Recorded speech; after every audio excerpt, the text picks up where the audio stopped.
Hello. आज का हमारा टॉपिक है internal architecture of 8085 micro processor. तो 8085 माइक्रो प्रोसेसर के पिन डायग्राम और इसका जो हमने पहले टॉपिक्स पढ़े हैं उसके अंदर हमने नंबर सिस्टम पढ़ा है और इसका जो पिन डायग्राम पढ़ा है और एक्सटर्नल आर्किटेक्चर को पढ़ा था। आज हम पढ़ेंगे इसका इंटरनल आर्किटेक्चर। इंटरनल आर्किटेक्चर में 8085 की जो आईसी होती है, जो माइक्रो प्रोसेसर की आईसी होती है, उसके इंटरनल ब्लॉक्स कौन कौन से होते हैं, उन फंक्शनल ब्लॉक्स के बारे में आज एक एक करके हम लोग पढ़ेंगे।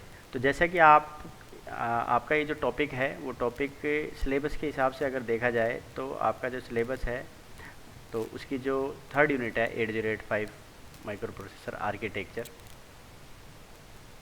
उसका ये थर्ड यूनिट का टॉपिक है इंटरनल ब्लॉक डायग्राम। ये 8085 signals and their functions, demultiplexing of buses and pin configuration and logical diagram, ये सारी चीज़ें आज कवर हो जाएगी लगभग, क्योंकि हमने ये जो पिन कॉन्फ़िगरेशन पढ़ लिया है, डीमल्टीप्लेक्सिंग ऑफ बसेस थोड़ा बहुत आज भी हो जाएगा, और ये सिग्नल्स और ये इंटरनल ब्लॉक डायग्राम ये सारा आज के क्लास में हो जाएगा।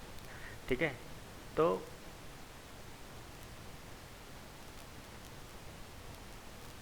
जैसा कि आपको पता है कि जो 8085 माइक्रो प्रोसेसर है वो 40 पिन की आईसी होती है इस प्रकार की, जैसे कि आपकी स्क्रीन पर दिखाई दे रही है। इसमें बहुत सारे पिन्स होती हैं, जिस 40 पिन उसमें बहुत सारे उस पिन्स पे हमारे सिग्नल्स होते हैं। तो वो जो पिन्स है उन पिन के नंबर और उनके नाम कि किस पिन पर कौन सा काम होता है वो आपको स्क्रीन पर दिखाई दे रहा है। पिन नंबर 1 पे आपको 1 और 2 पर जो है वो आपके जो क्लॉक क्रिस्टल ऑक्सीलेटर होता है वो लगा होता है, यानी यहाँ से हम क्लॉक अप्लाई करते हैं। और उसके बाद 3 पे रीसेट आउट, और 4 और 5 सीरियल कम्युनिकेशन के लिए, और आपके 6 पिन से लेके और आपके 9 पिन तक आपके कुछ इंटरप्ट्स होते हैं, और ये 11 पिन तक। उसके बाद ये 12 से लेके आपके 19 पिन तक आपकी एड्रेस बस के तौर पे 8 पिन काम आती है। उसके बाद ये 20 नंबर पिन आपकी पॉजिटिव पावर सप्लाई के लिए काम आती है, VSS, और एक 40 number positive, sorry 20 BSS negative supply के लिए काम आती है। और आपके पिन नंबर 21 से 28 तक आपके address bus pure address bus होती है। ये वाली जो बस होती है डीमल्टीप्लेक्स बस होती है, ये डाटा और एड्रेस दोनों के लिए काम आती है 8 पिन। उसके बाद कुछ कंट्रोल सिग्नल है, राइट, रीड और VPP S1, ये इनपुट आउट पब्लिक मेमोरी, ये पढ़ी थी हमने पिछली क्लास में। रेडी और रीसेट इन, क्लॉक आउट और होल्ड एक्नॉलेजमेंट और होल्ड। तो ये पिन होती हैं टोटल 8085 माइक्रो प्रोसेसर की। ये पिन डायग्राम आपको पूरा याद होना चाहिए। आप बार बार आप कागज़ पर लिख कर इनकी प्रैक्टिस करेंगे और उसके बाद फिर आगे बढ़ेंगे तो आपको चीज़ें जब याद होंगी, पिन्स के नाम याद होंगे, तो आपको आर्किटेक्चर आसानी से समझ में आ जाएगा। ठीक है। तो ये जो अगला डायग्राम हम लोग पढ़ रहे हैं ये आपकी बस सिस्टम होता है। बस सिस्टम में ये बेसिक आर्किटेक्चर है एक्चुअली। तो 8085 माइक्रो प्रोसेसर के अंदर एक CPU होता है, जैसा ये दिख रहा है आपको, CPU इंटरफेस होता है। CPU यहाँ पर है, उसके बीच का एक इंटरफेसिंग डिवाइस लगा हुआ होता है। और ये बेसिक जो ब्लॉक्स हैं, आउटपुट डिवाइस, इनपुट डिवाइस, ये बाहरी डिवाइस है जो माइक्रो प्रोसेसर से कम्युनिकेट किए करते हैं। और कम्युनिकेट करने के लिए जो एक इंटरफेस यूज़ किया जाता है उस ब्लॉक को हम इनपुट आउटपुट इंटरफेस कहते हैं। और जो हमारा माइक्रो प्रोसेसर होता है उसकी जो रैम और रोम होती है वो अलग ब्लॉक्स हैं। तो रैम, रोम और ये जो इनपुट आउटपुट आपस में कम्युनिकेट करते हैं माइक्रो प्रोसेसर से, यानी कि CPU से, तो वो करते हैं इन बसेस के थ्रू। उनके बीच में जो भी मैसेज का कम्युनिकेशन होता है, डाटा कम्युनिकेशन होता है, वो सारा इन बसेस के थ्रू होता है। तो बसेस के बारे में मैंने आपको बताया था कि बसेस जो हैं वो आपकी एक एड्रेस बस होती है, that is of 16 bit, 16 bit की होती है। एक डाटा बस होती है जो कि 8 बिट की होती है। एड्रेस बस जो होती है वो हमारी एक ही दिशा में यानी यूनिडायरेक्शनल होती है, और डाटा बस हमारी 2 दिशा में डाटा ट्रैवल करता है, तो वो बाई डायरेक्शनल बस होती है। कंट्रोल बस आपकी जो है वो 8 बिट की कंट्रोल बस होती है। ये कंट्रोल सिग्नल्स को कंट्रोल करती है। कंट्रोल सिग्नल यहाँ पे आप कलर में दिख रहा है, ये ब्लू, ये ग्रीन और ये red. Red means data, green means आपकी एड्रेस, और ये आपकी कंट्रोल बस है। तो इनको सिस्टम बस कहा जाता है इन तीनों बसों को मिलके। तो आपसे कोई पूछे कि 8085 माइक्रो प्रोसेसर में कितनी बस होती है, कि भाई 3 बस होती है, एक एड्रेस, एक डाटा और एक कंट्रोल। एड्रेस बस 16 बिट की होती है, डाटा बस 8 की होती है और कंट्रोल बस 8 बिट की होती है। ये चीज़ आपको ध्यान रखनी है। CPU क्या करता है, CPU इन डिवाइसेस और CPU के बीच में जो कम्युनिकेशन कराता है वो सारे कम्युनिकेशन को कंट्रोल करता है आपका CPU इंटरफेस। तो CPU इंटरफेस और CPU के बीच में ये आपकी कंट्रोल बस, एड्रेस और डाटा बस के बीच की जो स्विचिंग होती है, जो क्योंकि लाइन तो आपको मैंने बताया था कि लाइन टोटल 16 ही होती है, 16 में से लोअर 8 डाटा और एड्रेस दोनों के लिए काम आती है और अपर 8 जो है केवल एड्रेस के लिए काम आती है, तो उसकी स्विचिंग, तो वो सारी चीज़ें ये काम आपका CPU इंटरफेस करता है। ठीक है, ये बेसिक आर्किटेक्चर है। बेसिक इन डेप्थ आर्किटेक्चर की बात करें, इन डेप्थ यानी इंटरनल कौन कौन से ब्लॉक होते हैं वो हम अगले डायग्राम में देखेंगे।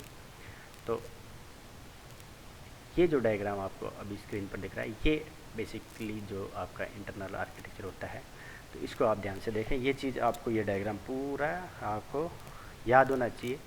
आप लिख लिख के प्रैक्टिस करें तो आपको ये डायग्राम आसानी से याद हो जाएगा।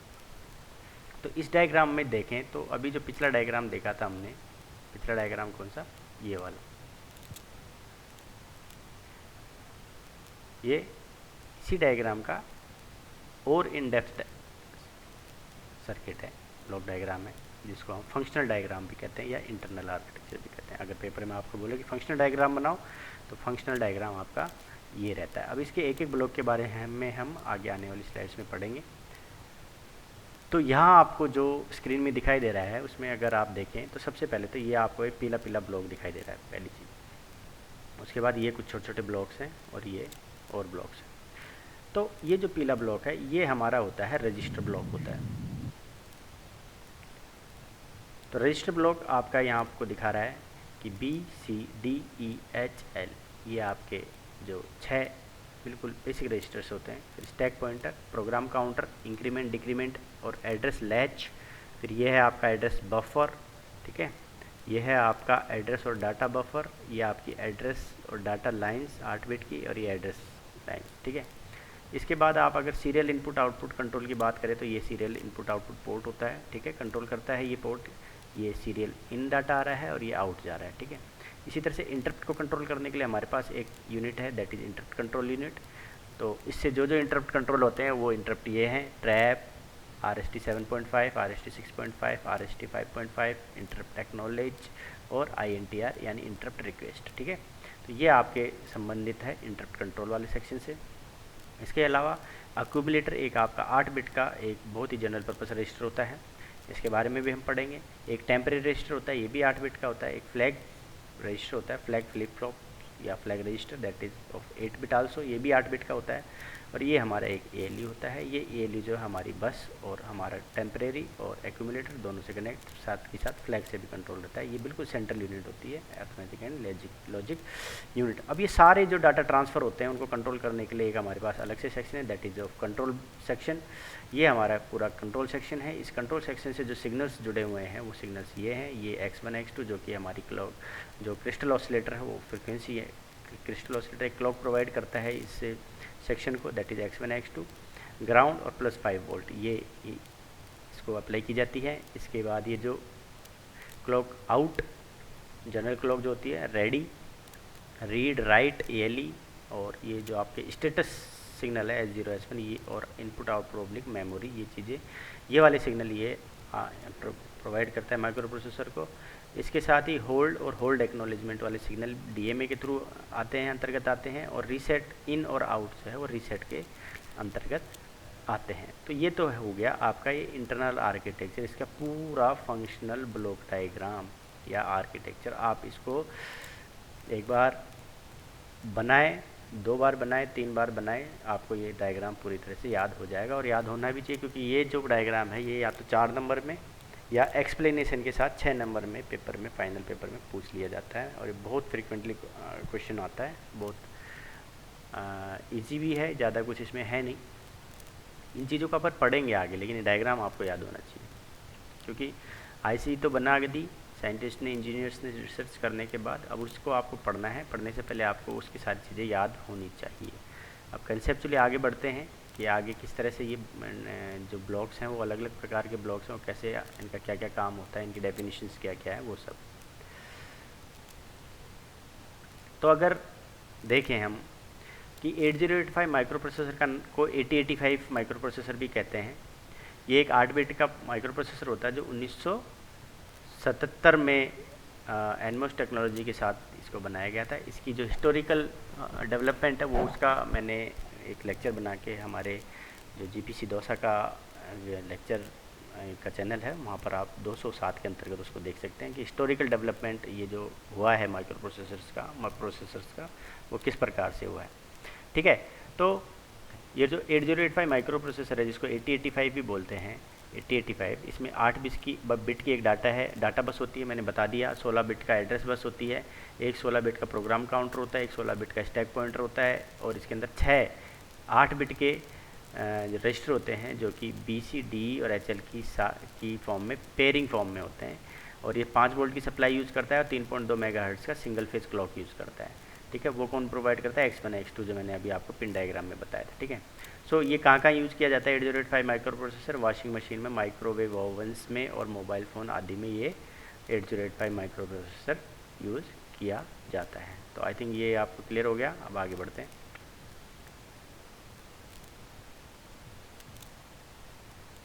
इंटरनल आर्किटेक्चर की बात हो रही है, इंटरनल आर्किटेक्चर ही आज हम पढ़ने वाले हैं। तो 8085 माइक्रो प्रोसेसर का जो फंक्शनल ब्लॉक है, अभी हमने थोड़ी देर पहले देखा था, उसके अंदर जो ब्लॉक्स हैं उसमें एक पहला ब्लॉक जो पढ़ने वाले हैं दैट इज़ एक्यूमुलेटर। अब एक्यूमुलेटर क्या होता है ये आप चीज़ ध्यान रखें। एक्यूमुलेटर की जो डेफिनेशन है वो पेपर में ज़रूर आती है, इस चीज़ को आप ध्यान रखें, आप समझ लें इसके बारे में।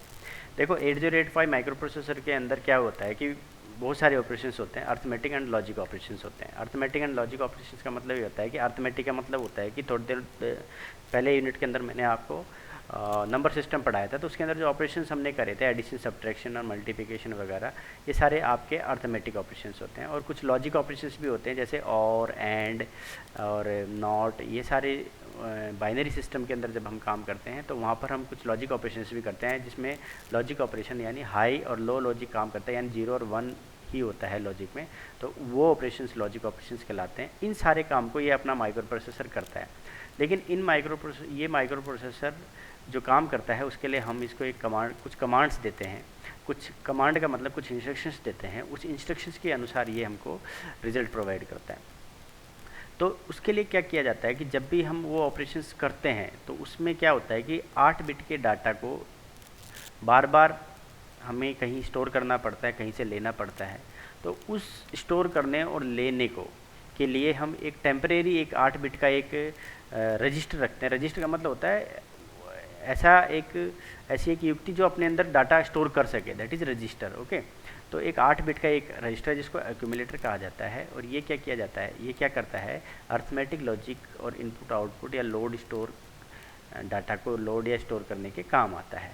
ठीक है, it is connected to internal data bus and ALU। Definition तो इसकी ये होगी कि एक 8 बिट का रजिस्टर होता है जो अर्थमेटिक लॉजिक और इनपुट आउटपुट या लोड या स्टोर ऑपरेशंस को करने के काम आता है, और ये इंटरनल डाटा बसेस से और ALU से कनेक्ट रहता है। ठीक है, तो कुल मिला के बात ये है कि ये एक रजिस्टर है जो 8 बिट का होता है और ये सारे ऑपरेशंस ये परफॉर्म करता है। कैसे करता है वो जब हम प्रोग्रामिंग देखेंगे तो आपको समझ में आ जाएगा। अभी आपको इतना याद रखना है कि ये एक जनरल पर्पस रजिस्टर होता है 8 बिट का जो इन काम को करने में काम आता है। ALU arithmetic and logic unit क्या है? जैसे कि इसका नाम है कि ये अर्थमेटिक और लॉजिक ऑपरेशंस परफॉर्म करता है, जैसे एडिशन, सब्ट्रैक्शन, एंड और 8 बिट डाटा के ऊपर। ठीक है, डाटा हमारा यहाँ पर 8085 में 8 बिट का ही रहेगा। ठीक है, तो उस 8 बिट का आपस में ये सारे अर्थमेटिक लॉजिक ऑपरेशन करने के लिए जो यूनिट काम आती है that is called arithmetic and logic unit. इसी तरह से जनरल पर्पस रजिस्टर, थोड़ी देर पहले मैंने आपको बताया थे कि इसके अंदर टोटल 6 आपके जनरल पर्पस रजिस्टर होते हैं, BCD, EHL। तो ये आपके रजिस्टर होते हैं। तो आपको अगर लिखना है इसके बारे में तो लिख सकते हैं कि 8085 माइक्रो प्रोसेसर में 6 जनरल पर्पस रजिस्टर होते हैं जिनके नाम इस प्रकार हैं, BCD, EHL। और ये जो रजिस्टर हैं वो पेयर फॉर्म में ये मतलब इंडिविजुअली तो 8 बिट का डाटा स्टोर करते हैं, लेकिन पेयर फॉर्म में भी ये रजिस्टर हम लोग यूज़ कर सकते हैं। तो 8 और 8 बिट मिलाएंगे तो 16 बिट हो जाता है, तो B और C को मिलाएंगे तो 16 बिट का रजिस्टर बन जाएगा, D और E को मिलाएंगे तो 16 बिट का, और H और L को मिलाएंगे तो 16 बिट का। यानी इनके थ्रू हम पेयर बना के 16 बिट का डाटा भी इनके अंदर स्टोर कर सकते हैं। तो ये जो रजिस्टर है ये डाटा स्टोर करने के काम आते हैं। ठीक है, कैसे आते हैं वो हम आगे देखेंगे।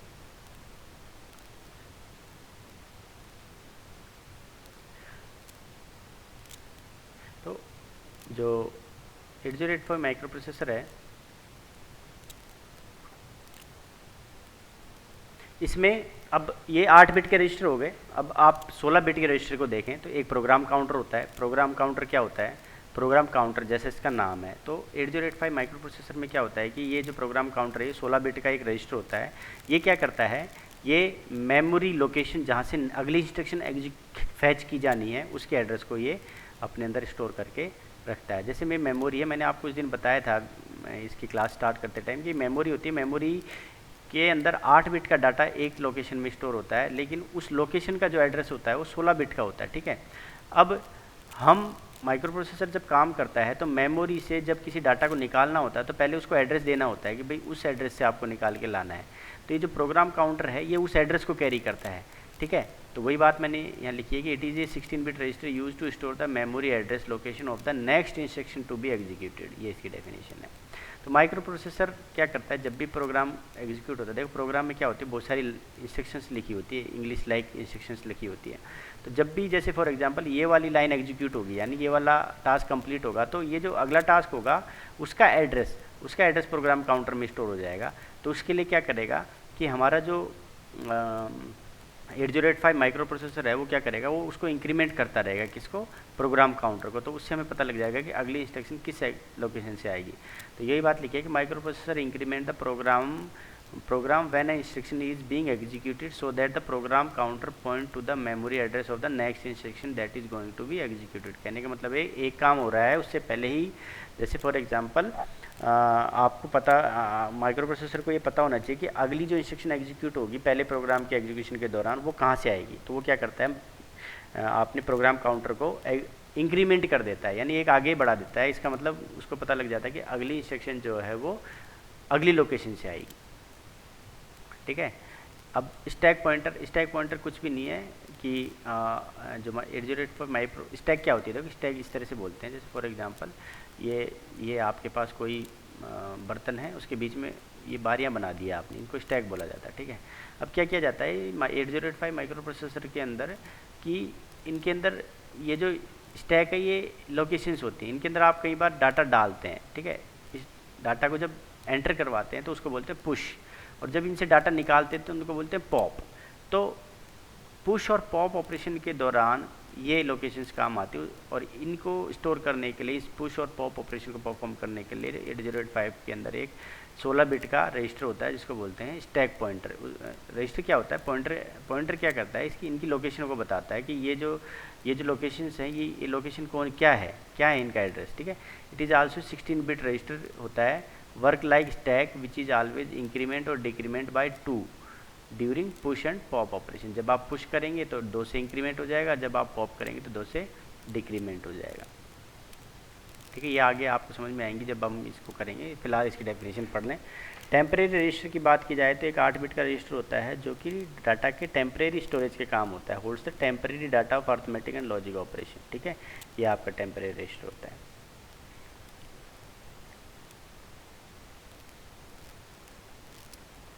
अब ये फ्लैग रजिस्टर बहुत इंपॉर्टेंट टॉपिक है, फ्लैग रजिस्टर, जो कि आपके पेपर में 100% आएगा ही आएगा, इसके बारे में क्वेश्चन चाहे वो किसी फॉर्म में आए। ठीक है, फ्लैग रजिस्टर क्या होता है, ये भी एक 8 बिट का एक रजिस्टर होता है। अब कहने का मतलब ये है कि ये ऐसे मान लो कि ये एलईडीज़ हैं, यहाँ पे एलईडी लगी हुई है, ये 8 एलईडी लगी हुई है यहाँ पे, इस तरह से ये 8 एलईडी यहाँ पे।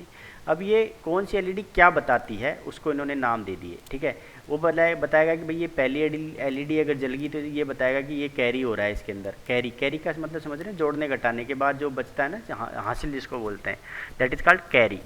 तो अगर ये एलईडी जल रही तो बता देगा कि भाई कैरी जनरेट हो रहा है जी, ये जो ऑपरेशन हो रहा है ना, अर्थमेटिक ऑपरेशन हो रहा है, इसके अंदर कैरी जनरेट हो रहा है। ठीक है, और अगर ये वाली 7 नंबर एलईडी जली तो उससे ये समझ में आ जाएगा कि भाई ये जो नंबर जो हम एडिशन सब्ट्रैक्शन कर रहे हैं 2 नंबरों का, ये इसमें नेगेटिव नंबर आ रहा है कि पॉजिटिव नंबर आ रहा है। ठीक है, अगर ये आपका ये नहीं जली, अगर ये जल गई फॉर एग्जांपल 1 हो गई, 1 का मतलब जलना, तो इसका मतलब भाई नेगेटिव नंबर आ रहा है, और अगर नहीं जली तो मतलब भाई पॉजिटिव नंबर है, नॉर्मल है। ठीक है, और ये वाली अगर 6 नंबर वाली जल गई तो इसका मतलब ये है कि भैया जो हमने अभी ऑपरेशन किया है ना जोड़ने या घटाने का, उसका जो रिजल्ट है वो 0 आ गया, यानी कि सारा का सारा ही 0 हो गया टोटली, तो तब ये जल जाएगी एलईडी। ऐसे ही एक ऑक्सिलरी कैरी होती है, ये क्या बताता है कि भाई ये जैसे 8 बिट है, ये देखिए ये लाइनें हैं बीच में, इनके बीच में ये ऐसे लाइनें हैं, ये ऐसे लाइनें हैं इनके बीच में ऐसे, तो क्या कहलाता है कि मैंने आपको बताया था कि भाई ये 8 बिट के एक समूह को तो बाइट कहते हैं और जो 4 बिट को निब्बल कहते हैं। तो जब भी हम कोई ऑपरेशन करते हैं एडिशन सब्ट्रैक्शन का, तो ये इस वाले निब्बल से इस वाले निब्बल में जब ट्रांसफ़र अगर कोई कैरी होती है तो उसको ऑक्सिलरी कैरी वाला ये फ्लैग जल जाएगा कि भाई ये कैरी ट्रांसफ़र हो रही है, that is called auxiliary carry. ये पैरिटी होती है। पैरिटी क्या बताता है? पैरिटी एक्चुअली क्या होता है कि कम्युनिकेशन एरर्स को करेक्ट करने के लिए ये वाली पिन, ये वाला जो फ्लैग है वो यूज़ करते हैं। मतलब कहने का मतलब ये है कि जैसे ये इनमें ये जैसे ये 1 है, ये 1 हो जाए, ये 1 हो जाए, तो ये जो 1 है वो कितने हैं, इवन है कि ऑड है? तो अगर इवन है तो ये जल जाएगा, यानी ये हाई हो जाएगी। हाई मतलब ये एलईडी जल जाएगी। अगर ऑड नंबर ऑफ 1 है तो ये लो की लो रहेगी। तो ये एक तरह से इंडिकेशन है हमको कि जो ऑपरेशन हमारे माइक्रो प्रोसेसर के अंदर चल रहे हैं वो ऑपरेशंस का स्टेटस क्या है। ठीक है, तो it is 8 bit register having 5 1 bit flip flops which holds either 0 और 1 depending upon the result stored in the accumulator। accumulator 8 bit का रजिस्टर मैंने तो स्टार्टिंग में ही बता दिया था कि accumulator 8 बिट का एक रजिस्टर होता है। इसके अंदर जो डाटा है उसका स्टेटस क्या है, ठीक है, ये उसके रिजल्ट को बताता है। ठीक है, ये कौन कौन से फ्लैग हैं आपके? साइन S 0 Z से रिप्रेजेंट करते हैं auxiliary carry AC, parity P और कैरी C। तो कितने फ्लैग हुए आपके 8085 माइक्रो प्रोसेसर में? 5।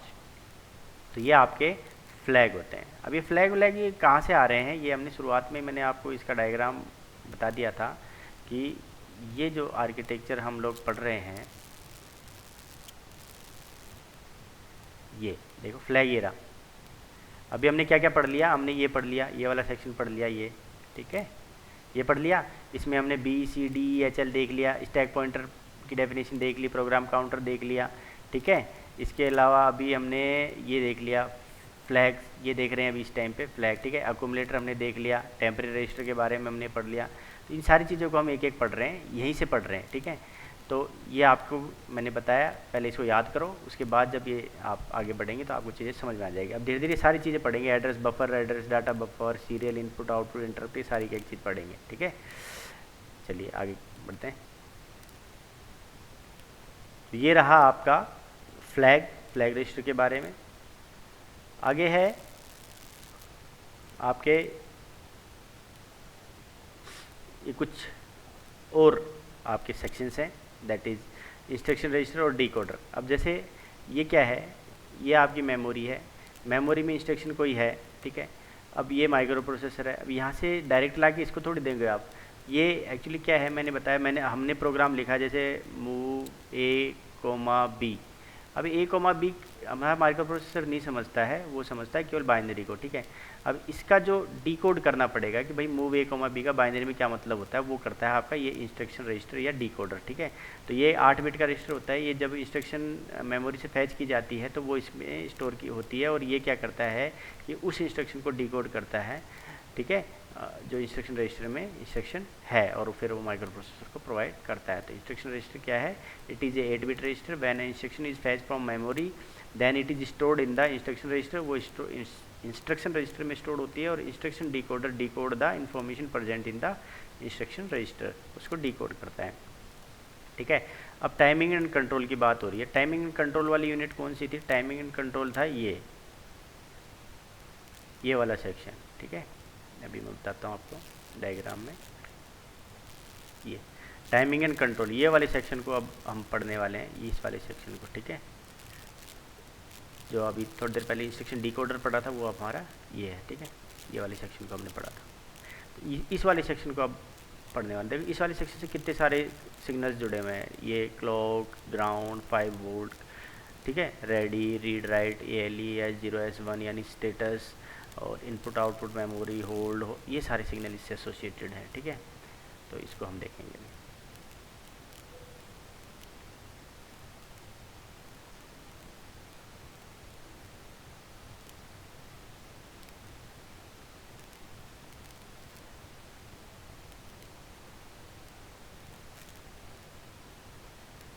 ठीक है, ये सारे सिग्नल्स हमारे एसोसिएटेड है। It provide the timing and control signal to microprocessor. क्या करता है टाइमिंग एंड कंट्रोल यूनिट?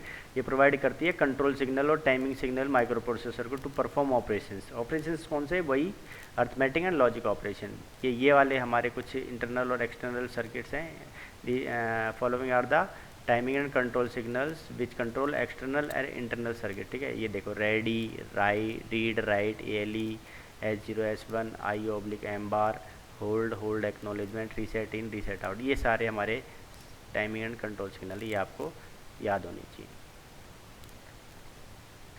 अब इंटरप्ट की बात आती है। इंटरप्ट क्या होता है? इंटरप्ट का मतलब आपको तो पता ही है कि इंटरप्ट मतलब इंटरप्ट मतलब दखल देना। ओके, तो जैसे 8085 माइक्रो प्रोसेसर क्या करता है, जब कोई प्रोग्राम एग्जीक्यूट कर रहा होता है और हमको बीच में कोई दूसरी इंस्ट्रक्शन एग्जीक्यूट करानी होती है, तो उसके लिए हमको एक पर्टिकुलर सिग्नल देना होता है माइक्रो प्रोसेसर को, उनको बोला जाता है इंटरप्ट्स। ठीक है, तो जब हम इंटरप्ट देते हैं माइक्रो प्रोसेसर को, तो वो क्या करता है कि जो करंट प्रोग्राम हो रहा होता है उसको बीच में रोकता है और इंटरप्ट जो काम करवाना चाह रहा है उस वाले ऑपरेशन को करता है और उसके बाद वापस उसी जगह उसी प्रोग्राम पे पहुंच जाता है जो प्रोग्राम पहले वो कर रहा होता था। ठीक है, यही बात यहाँ मैंने लिखी है। एज द नेम सजेस्ट, जैसा इसका नाम है, it control the interrupt during process. ठीक है, जब माइक्रो प्रोसेसर कोई मेन प्रोग्राम को एग्जीक्यूट कर रहा होता है और जब इंटरप्ट होता है यानी इंटरप्ट अकर करता है, तो माइक्रो प्रोसेसर क्या करता है, शिफ्ट कर देता है कंट्रोल मेन प्रोग्राम से जो इनकमिंग रिक्वेस्ट आ रही है उस पर। ठीक है, और जब वो काम पूरा हो जाता है उसके बाद जो कंट्रोल है वो वापस मेन प्रोग्राम पर चला जाता है। तो जो ये वाला काम करने के लिए जो सिग्नल्स हैं जो 8085 में दिए गए हैं, वो सिग्नल्स ये हैं आपके INTR, RST 7.5, 6.5, 5.5 और ट्रैप। ये टोटल आपके 5 इंटरप्ट्स होते हैं जो 8085 माइक्रो प्रोसेसर में हमारे उपलब्ध होते हैं। ठीक है, तो ये रहा आपका इंटरप्ट वाला पार्ट। बाद में और इसको डीपली पढ़ेंगे, अभी केवल हम ब्लॉक्स पढ़ रहे हैं। अब सीरियल इनपुट आउटपुट कंट्रोल, अब ये कहाँ से आया? सीरियल इनपुट आउटपुट कंट्रोल, ये कौन सा ब्लॉक है? ये वाला ब्लॉक है, ये वाला मैं दिखा देता हूँ आपको। ठीक है, इंटरप्ट हो गया ये वाला, ये सीरियल इनपुट आउटपुट, ये वाला ब्लॉक हम लोग देख रहे हैं। ठीक है,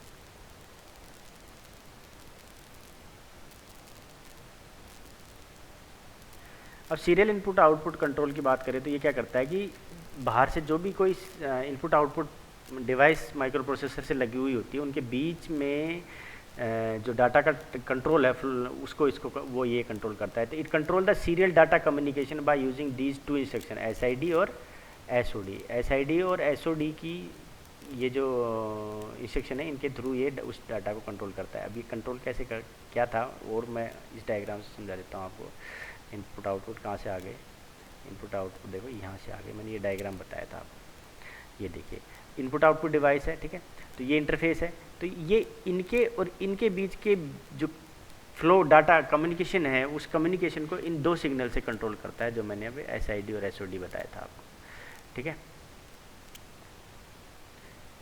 ये हुआ आपका इंटरप्ट वाला पार्ट। एड्रेस बफर और एड्रेस डाटा बफर एक्चुअली क्या है, आपको मैंने बताया था कि टोटल 16 लाइन होती है। ठीक है, अब 16 लाइन के थ्रू जब भी आपको कोई डाटा भेजना है या एड्रेस भेजना है, तो आपको पहले उस डाटा को लाके एक जगह रखना तो पड़ेगा ना। जैसे ट्रेन से आपको किसी सामान को भेजना है तो उससे पहले आपको पोर्ट पे लाके उस सामान को रखना होता है, उसके बाद वो सामान उन जहाज़ों पे लाद के भेज दिया जाता है। तो ऐसे ही आप मीनवाइल के लिए आप उस डाटा या एड्रेस बस को के थ्रू जब भेजनी है, आपकी कोई डाटा भेजना है, तो आपको रजिस्टर चाहिए होते हैं, तो उन्हीं को बोलते हैं एड्रेस बफर या एड्रेस डाटा बफर। ठीक है, the content stored in stack pointer, stack pointer 16 bit का होता है, पता है आपको, और program counter is loaded into the address buffer, address buffer पे लोड कर दिया जाता है, and address data buffer to communicate with CPU।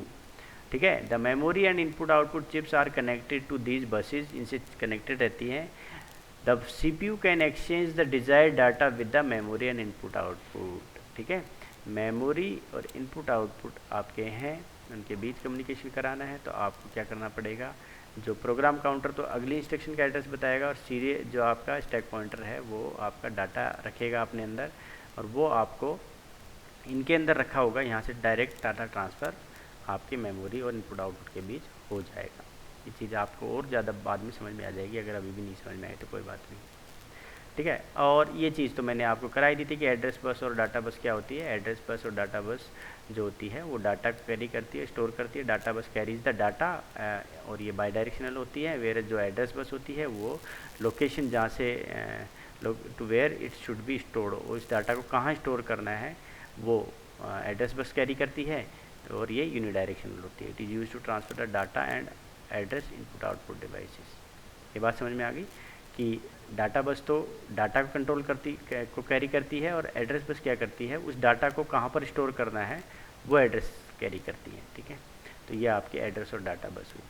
तो ये सारी चीज़ें तो एड्रेस बस, डाटा बस और एक्सटर्नल आर्किटेक्चर हमने पिछले क्लास में कर लिया था। आज हमने कर लिया है इसका इंटरनल आर्किटेक्चर। आप इस इंटरनल आर्किटेक्चर को जब याद करेंगे उसके बाद ये चीज़ें आपको ज़्यादा अच्छे तरीके से समझ में आ जाएगी। तो मैंने जैसे आपको इसका प्री रिक्विजिट बताया था कि आपको ये डायग्राम इसका पूरा याद होना चाहिए, तो इसको आपको लिख लिख के याद करें तो ईजिली आपको चीज़ें समझ में आ जाएगी।